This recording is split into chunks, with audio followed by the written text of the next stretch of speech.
Imagine a cold, dark, wet October night in Minnesota. Now imagine that same night with no shelter except for a flimsy cardboard box. This life is a reality for over 2,300 people living in rural Minnesota, according to a 2006 study by the Wilder Research Foundation.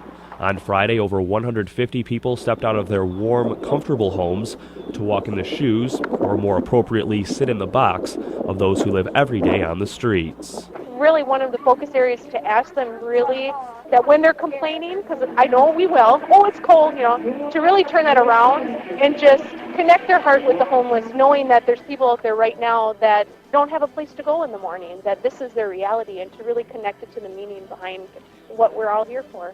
Mary Westland is the program manager, family educator for New Pathways, and one of the coordinators for Box City. Box City is a one-night event at the Isani County Fairgrounds that gives area residents the chance to experience the life of a homeless person. Participants raise money, promising to spend the entire night in a cardboard box or tent. All the money raised goes to support the New Pathways shelter in Cambridge. New Pathways is a nonprofit group that shelters families that have no place to live. Westland says Box City gives people a raw look at a hidden problem that's taking place in their own backyards. The homeless families in this area, and even single adults, we have the space to hide. So we just want to bring it to the forefront, and homelessness is all over the place. You just have to be keen to it, aware of it. New Pathways has served 301 families since they opened in 2001, including over 390 adults and 530 children. Children were some of the main residents of Box City. 9-year-old Cambridge resident Dominic Highland joined his parents Kevin and Allison in their box, which won the Most Creative Award. The Highlands say they were so inspired by the idea behind Box City, they built their one-night shelter fit for royalty. You've been talking about it with your friends, haven't you? Different than normal. Now he was mad he couldn't bring his DS out here. We've always tried to, understand that the material things don't matter, so it's nice to go out and experience what they're going through on a daily basis and stuff, and be able to show your support, towards them, and let them know that there are people out there that, do care. While the message of Friday's event was serious, the mood was spirited, and there was a buzz of excitement. Local bands like Jabberwocky energized the group with music.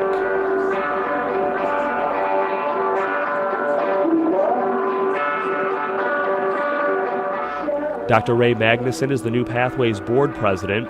He says Box City is a unique way of involving the community in a worthwhile cause. As we begin to realize banquets is kind of a favorite old time, and golf tournaments and all the other situations just to raise money, and they just seem to be kind of failing in many ways.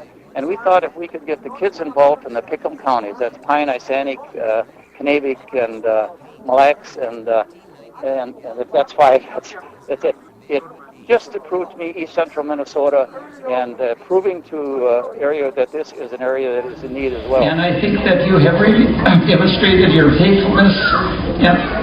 I'm having trouble, but I just want to thank you. And just as you remember, I'll say kids now. When you crawl into bed tomorrow night, you might just pause and thank Mom and Dad for that nice warm bed. Maybe it's got a special quilt from Grandma and all the other aspects that go along with it. Thank you so much.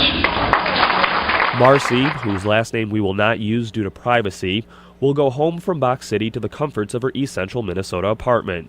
But this wasn't always the case. Marcy is a former client of New Pathways. The mother of two recently celebrated the one-year anniversary living in her own place. Now she opens her doors to as many as 15 children a night that ask for nothing more than a warm place to lay their heads. I've learned to be a little bit more open too.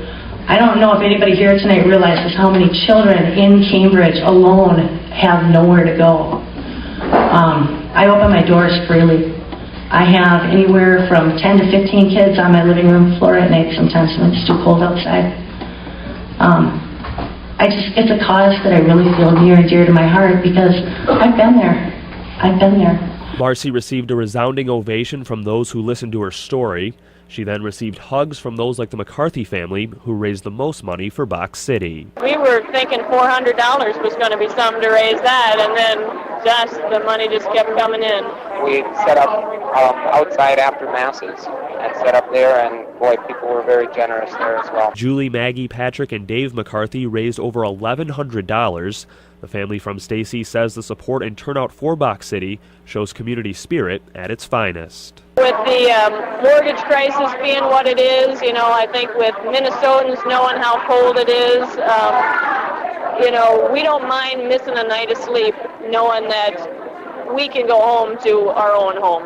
And, to spend one night in a box for people who maybe have to do it, for months at a time. Plans are in place to hold Box City for a second year next fall. For Red Rock Radio, I'm Sam Klemet.